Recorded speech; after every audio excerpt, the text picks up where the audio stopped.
అమ్మ పేరుతో మొక్క నాటడం కార్యక్రమంలో మానపల్లికి వెళ్ళడం జరిగింది.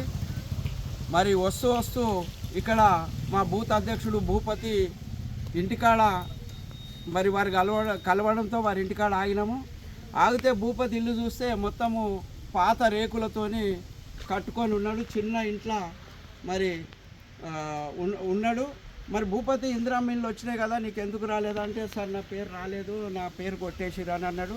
మరి భూపతి ఇంటి పక్కకు కూడా యాదన్న ఇల్లు ఉన్నది, మొత్తం పూరు గుడిసె.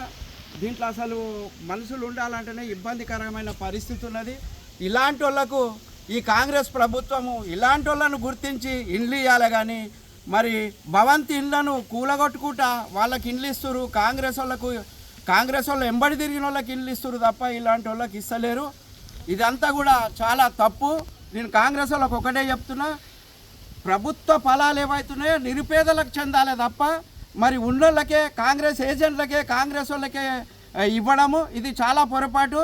నేను కాంగ్రెస్ మెదక్ జిల్లా నాయకులకు అందరికీ కూడా చెప్తున్నా, మీరు ఇందిరమ్మ ఇళ్ళని ముగ్గులు పోయడము, అది పోయడము, మీరే గడ్డపారేయడము, మీరే తొగడము, మీరే ఇల్లు కట్టించిననే యొక్క ప్రజలను మభ్యపెట్టి యాక్టింగ్లు చేస్తున్నారు. ఈ యాక్టింగ్లు మానుకోండి. మీరంతా ముందు ఇలాంటి వాళ్ళకు మీరు ఇల్లు ఇచ్చి వాళ్లకు ఉపయోగపడేలాగా ఇల్లు ఇవ్వాలి తప్ప మీరే ఇళ్ళకెళ్ళి మీ ఇళ్ళకెళ్ళి డబ్బులు తీసుకొచ్చి మేమే ఇస్తున్నామన్న రీతిలో మీ ప్రచారాలు, మీరు హంగామాలు, ఆర్భాటాలు చేస్తున్నారు. ఇవన్నిటి కూడా పులి స్టాప్ పెట్టుర్రి.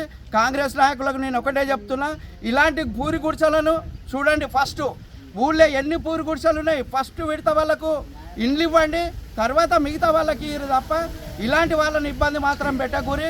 ఇవి మీ ఇంటి డబ్బులు కావు, ఇది ప్రభుత్వం డబ్బులు. మరి పన్ను విధంగా వచ్చిన, పన్ను రూపకంగా వచ్చిన డబ్బులతో మీరు ఇప్పుడు ఇల్లు ఇస్తున్నారు. అదేవిధంగా మరి కేంద్ర ప్రభుత్వం కూడా ఒక్క ఇంటికి 2,25,000 మా డబ్బులు కూడా ఉన్నాయి. మరి ఏ దాంట్లో కూడా మమ్మల్ని విలువకుండా మీరే కార్యక్రమాలు చేస్తున్నారు.